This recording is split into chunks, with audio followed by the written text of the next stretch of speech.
This is the second part of our retrospective covering the Naughty Dog era of Crash Bandicoot.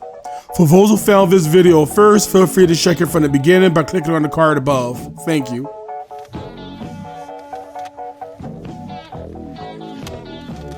I'm back! Crash is back.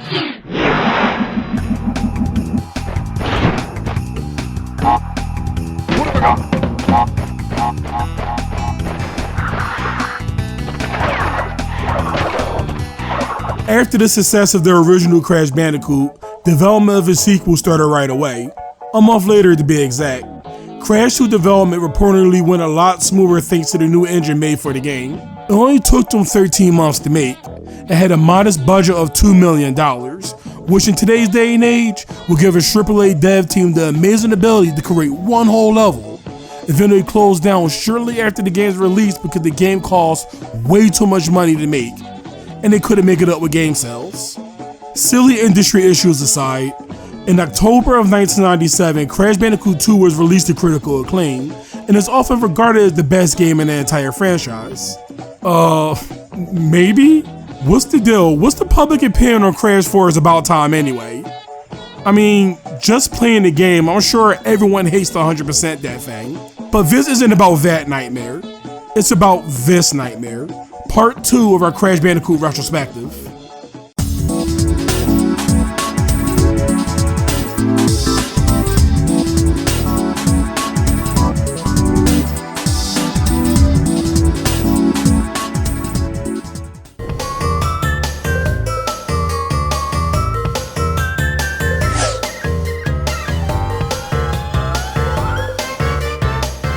So the general plot of the game isn't all that complex. While running a quick errand for his out-of-nowhere sister named Coco, Crash is suddenly abducted by Cortex and is quickly convinced to collect 25 powerful crystals from around the world for him in a bid to save the world. Throughout the adventure, Cortex's holograms will be interrupted by both Coco and Embryo, with the former attempting to warn Crash of Cortex's true intentions, and the latter threatening Crash that he will stand in his way and throw his forces at him as long as he sides with Cortex and collects the crystals, but also tries to have him gather gems instead in order to have him have a strong enough power source to destroy Cortex's space station. At the end of the story, Cortex's ultimate plan to harness the power of the crystals, along with the energy built from the impending planetary alignment to power his massive Cortex vortex in order to enslave everyone on Earth, is revealed and put a stop to, with the non-canonical ending having the station still floating over the planet, and the 100% true ending involving Crash collecting the clear and colored gems to use to power Brio's laser, destroying the Cortex vortex once and for all. The plot of the game seems really simple on paper, but there's a lot to be desired on the execution of its story elements and beats, because it's just really messy for absolutely no reason, and we may argue that this is the only true massive blemish on the otherwise fantastic game. And I get the game was made in a year, but is that really an excuse when the plot could have just gotten a once over to see all the strange issues? The story's not really well paced, not like it needed to be any more complex than it already is. But bad story aside, let's get to actually talking about the game itself. Well, one more thing. Because the levels of Crash Bandicoot 2 Cortex Strikes Back lack the same type of progression-based design the previous entry had, as well as not having the same environmental storytelling techniques, we're going to be presenting each of the game's 32 levels a little differently this time around, and we'll explain what we're doing real quick, just to avoid any confusion. So Crash 2 replaces the world map with the series defining hub, the Warp World, which allows Naughty Dog to place any level anywhere, removing the limitations of having to theme a particular stage and having to worry about where Crash will be in relation to something like an overworld map. The long and short of our idea is because there's no storytelling between these stages, along with the difficulty of the game not evolving more or less between beginning and end, and the level themes being repeated more than once, we decided to lump each theme together, as we believe it'd be more interesting to talk about this way. For a quick example, Turtle Woods will be Jungle Level Act 1, and the Pits will be the second act because they usually have similar gimmicks and whatnot. I guess think of them as acts from the classic Sonic series. Now with that being said, let's get into the game now. Crash has somewhat of a quick intro stage, so before everything gets started, let's take a moment to get a handle on the improved movement, which have been altered ever so slightly to make the game feel much more responsive. with the biggest improvement coming from Crash actually stopping immediately when the directional button is unpressed. This change makes us feel a lot better, as it justifies all those random deaths in Crash Bandicoot when we would just death march off a cliff after we stop pressing the directional button. It's not 100% perfect, as we feel Crash is a little too twitchy when it comes to controls, but overall, it's a plus for the game. But the improvements doesn't stop there, because Crash has several new additions to his move pool, which include a crouch, crawl, slide, high jump, long jump, and a body slam. These help the level designs feel a bit more involved, so you're not just running and jumping for most of the levels. Not that you won't be doing that, you'll be doing it in tons, but it generally helps add some more variety to the gameplay. Because Turtle Woods is more or less a stage everyone will pick first, we'll begin talking about the jungle levels. These areas look very similar to the early levels of the first Crash Bandicoot. These stages are rather simple, sporting mud pools to be waded through, and pits to fall in where Crash has to defeat several rat, possum type things in order to proceed. Or you could just jump right out. Turtle Woods is where players will also be able to attain the blue gem, which shows off the game's much improved gem system. You see, the OG gem system was annoying, because not only did it require all the boxes to be broken, but players couldn't die while doing so, which caused a lot of moments of frustration when you simply wanted to get it done. This was so silly that we didn't even bother 100% in the game. Not like it's worth it anyway. Crash 2 fixes this by allowing players to attain any gem even if they end up losing a life. That's not to say there isn't any deathless gems to get, but they've been repurposed and placed in the death routes. These routes are usually placed near the beginning or in the middle of stages, and there are a lot harder versions of the stages you're currently in. And if you die while in that route, it remains unlocked. Unfortunately, if you die before hitting the route, you'll be locked out of it. I actually thought this was a bit of an overcorrection, because the death routes usually don't feature boxes, so players don't have to worry about the bounce counter, meaning you can just pick up the route's gem and death abuse back to the main path, and collect everything in one go in most cases. I don't think this is supposed to be the intended way, because most of these routes return you to the warp room after you complete them. I don't think it's particularly bad, it's just strange that it can be done this way. But speaking of improved, the token systems of the first games were replaced with bonus stages, which are short challenge areas where players are able to attain additional Wampa lives and boxes that count towards the overall stage's box count. Bonus stages can be completed as many times as you like, and if you die, they also act as checkpoints until completion. Some levels, like the pits, will have alternate paths that require players to backtrack, which is an issue of the series that is never really fixed. The problem with backtracking, in normal levels anyway, is that the camera doesn't compensate and you'll end up falling in holes or running into enemies. It's just overall cumbersome. The final two jungle levels, Night Flight and Totally Fly, are nighttime variants that expand on the lights out stages from the original game, in which you have to collect some source of light, this time being fireflies, in order to see the path ahead. And speaking of Night Fight, it has this strange occurrence where you need to backtrack into the death route near the end of the stage in order to pick up 2 boxes to attain the box gem. I believe this makes this the only death route you can get to without using a platform. And it's the only death route with boxes in it. It's just weird.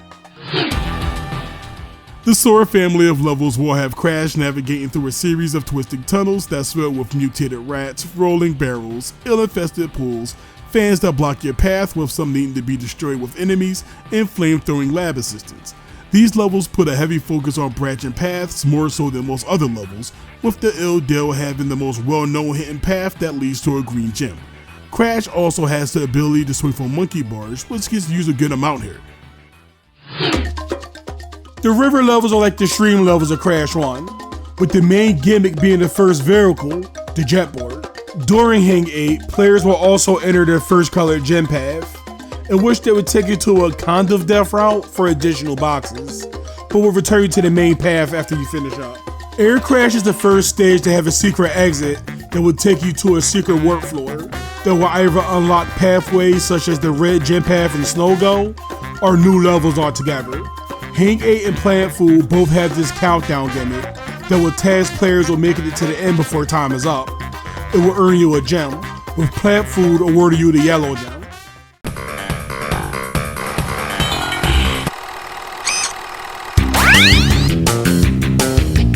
Did you know?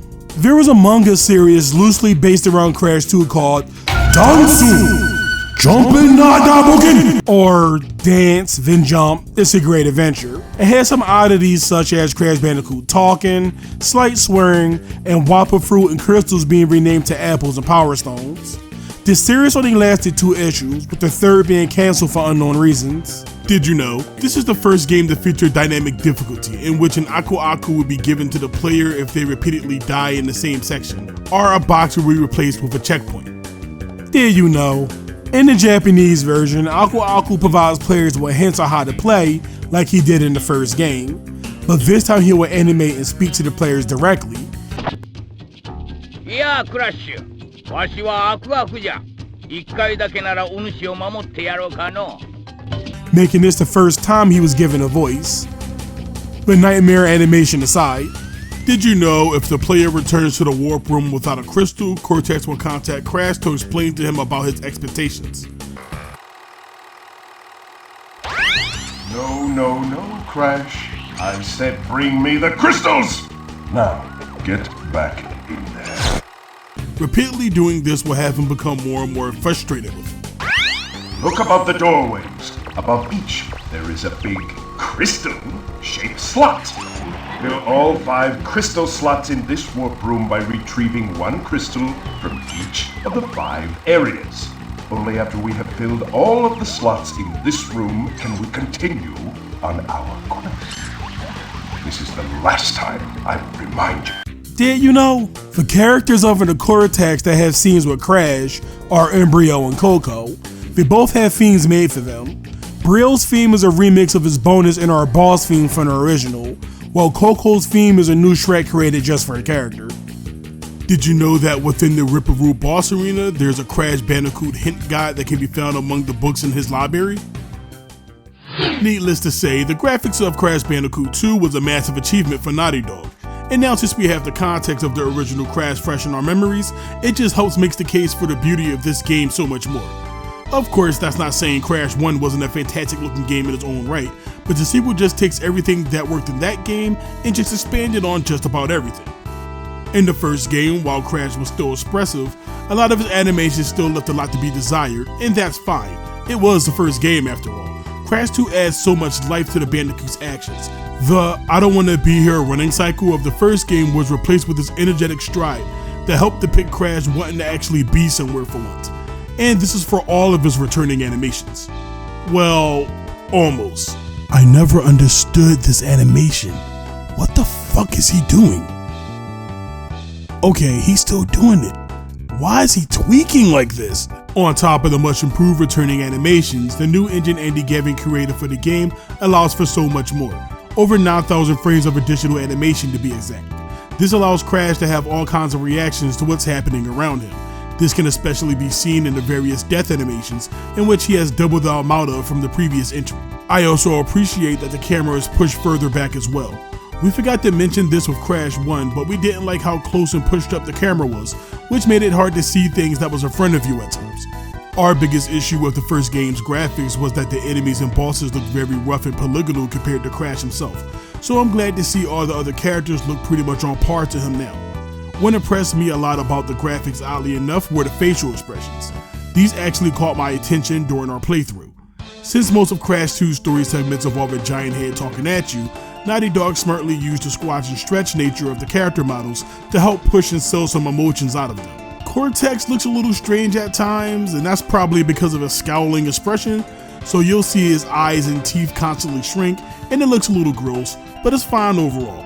I think Coco pulled off some very convincing looks during her scenes because of her much larger eyes and more naturally placed eyelids and brows. The levels look fantastic. They're packed with a lot more detail this time around, but at the same time still very clean looking. If you get what I mean. Nothing about the graphical design of these levels look overly busy, and that is a very hard balance to achieve. If I had any complaints about the graphics, it would mainly lie with the repeated use of level themings. In my humble opinion, the levels should be structured similarly to how we're talking about them. Maybe the first warp room can focus on the swords or ruin stages, and you work your way up to the space station levels to cap off the game. It doesn't need to be tied to the story or anything, but having a little visual progression, I believe, helps the game so much more than just feeling like you're playing levels for the sake of playing them. The snow levels host the most famous level of the game with Snow Go, and the most infamous one with Cold Hard Crash. These levels regularly have ice physics, falling icicles, 2 forms of crushing obstacles, with one that had to be timed and another that will slam if stood under for too long, sliding sills, and the return of the OG rollers. Speaking of returning things from the original game, these level themes are the only ones that have the return of the auto-running sections with Bear It, Bear Down, and Totally Bear. But instead of a gross wild boar, Crash will commandeer a polar bear cub named Polar. I'm guessing with his consent since they're friends after all of this. These are improved on by giving him a speed up button which allow for dashing jumps as well. Obstacles are also improved on thanks to the better controls with slippery ice sections and pits that have killer whales quickly jumping in and out of freezing waters. Now, Snow Go is the most popular stage in our opinion due to it being featured in Sony's demo disc, and I believe it shows off a lot of what makes Crash 2 really good, with it making great use of Crash's extended moveset, a nice balanced difficulty, visuals being different than anything shown in Crash 1, and having one of the best snow level tracks in gaming. Along with the second stage of this type, Snow Biz, and the portal levels, these sections are among some of the best levels the game has to offer, with a great mix of challenge for Crash 2, while remaining fun. There is one trip up however, and that's with the final snow themed level, Cold Hard Crash. Now, we know most people familiar with the series might dub this one of the most difficult stages in the franchise, before Crash 4 at least, but we actually don't think it's that bad. Crash 2, when all said and done, is a pretty easy game. Maybe a little too easy with them trying to correct the sins of the first game, so Cold Hard Crash giving players a little pushback is welcome. But this stage does suffer from a bit of assholeness, with having to backtrack through the death route after triggering an exclamation point box, and without an Aku, it can be pretty painful. There's a box off screen in the bonus section that cannot be seen, and if you don't know what's there, it's hard to figure out. Also in that room, there's a bunch of TNT that need to be exploded before you move on. They need to be on screen, otherwise they won't count towards the box total. That's not a level exclusive issue or anything, but it is the most annoying here. And finally, if you plan on 100% in this stage in one trip, prepare for it to be way more complex than it needs to be.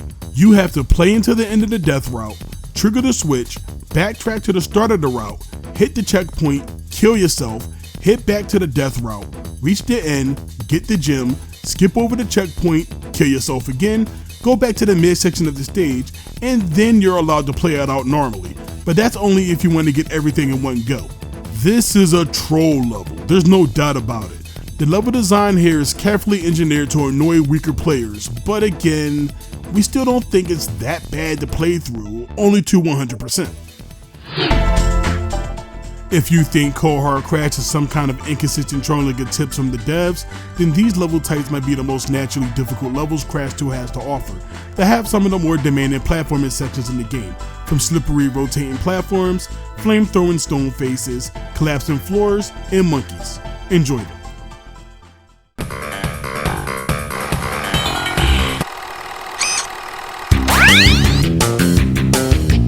Did you know?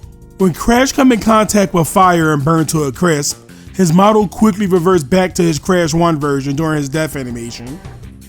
Did you know that the Japanese and English versions of the game calculates game progression differently? For the English version, the game calculates 2% for each crystal, 1% for each gem, 1% for each secret warp room found, and 3% for beating Cortex.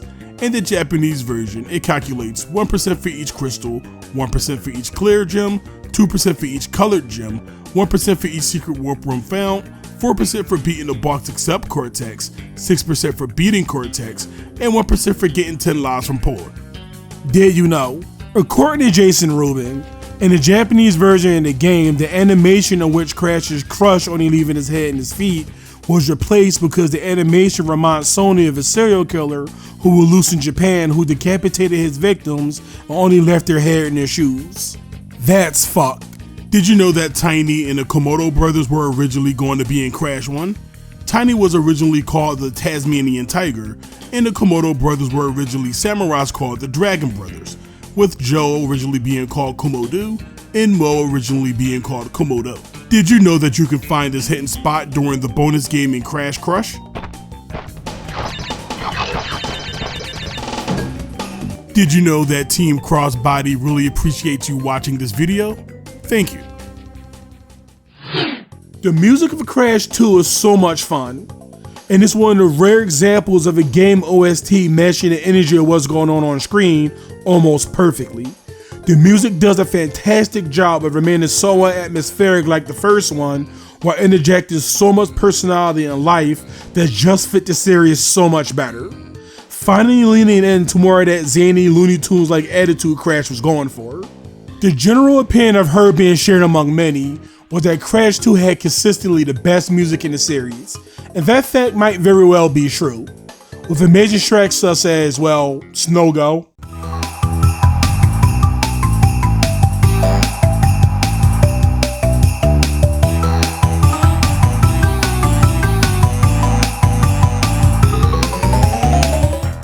many of the Death Route themes go insanely hard, but Unbearable is our favorite track.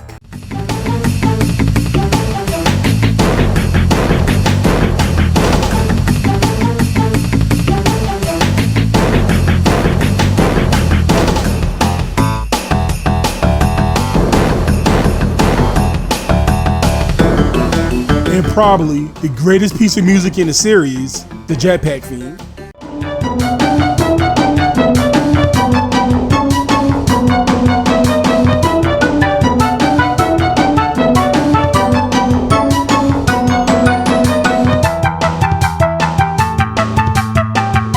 While not personally our choice for best music in the series, there's no denying that Crash 2 stands up there with some of the best music in video games, period. The Alpine levels are snow-covered mountainous areas that remind me of Looney Tunes for some reason. They regularly feature dash pads, exploding seas, spitting plants, mines to jump over, bees, lumberjacks, electric fence, and Crash's ability to dig under certain surfaces that never show up to like the Mutant games. These are my favorite levels in the game. The Alpine theme also has a return in Chase gimmick levels. These are much more dynamic than the previous games by having a lot more interesting obstacles blocking your path, utilizing both front-facing and back camera angles, and in the case of Unbearable, combine the two gimmicks together by adding in a short polar segment before its end. Set in Cortex's space station, these are the last set of levels in the game. Pisting it away and spaced out will have Crash dodging the likes of crushing pistons and shrink rays. These levels are really tame for a set of final platforming levels, and the lack of any real identifiable level gimmick other than raw platforming. Night Fight is actually in this warp room as well, but it's clearly filler. Spaced Out is the technical final level of the game and stands out because it includes this game's multicolored gem path, with each path having a different focus. The blue gem is platforming, the green gem focuses on shrink rays, the yellow gem is heavy on the hot disc, the red gem is a combination of shrink rays and shield-wielding enemies, and the purple gem is a straight shot to the clear gem. This is clearly a better version of the Great Hall from the original Crash.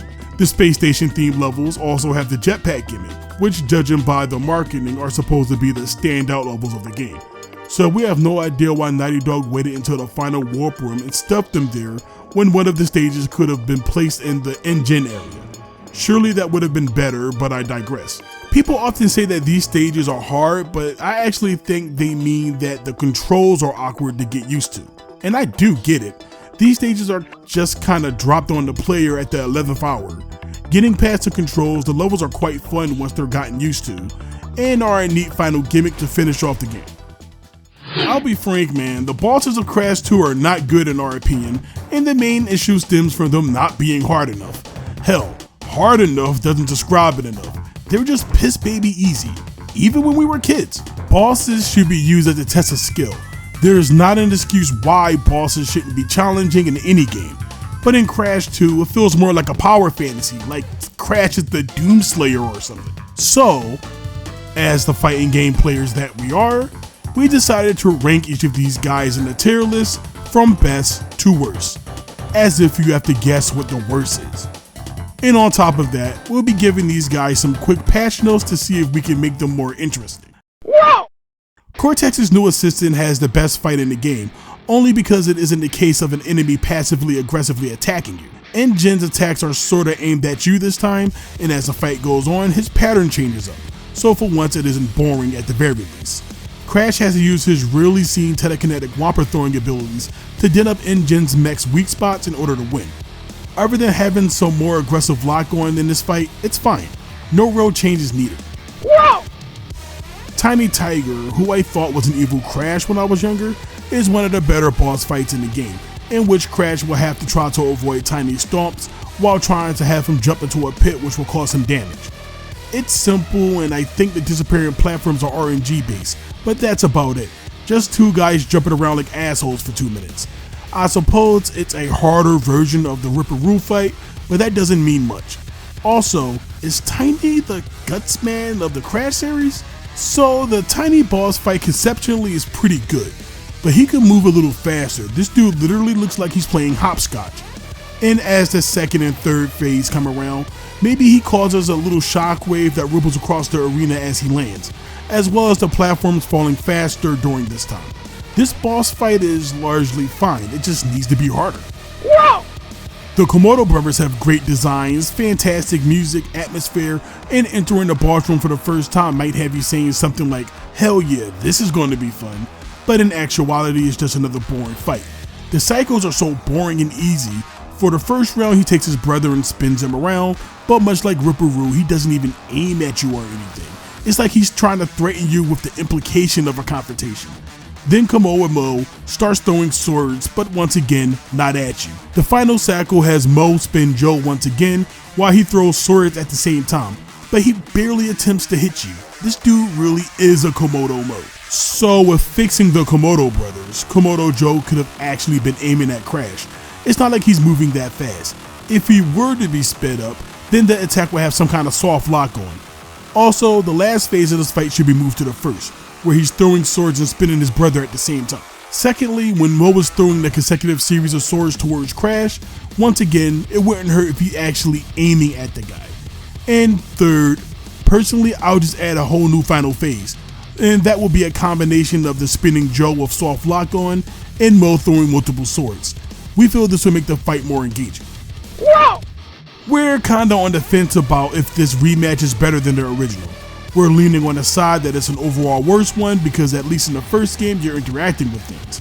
With this one you're literally just waiting around for Roo to damage himself, which I guess works for his character, but it's not really interesting in the gameplay sense.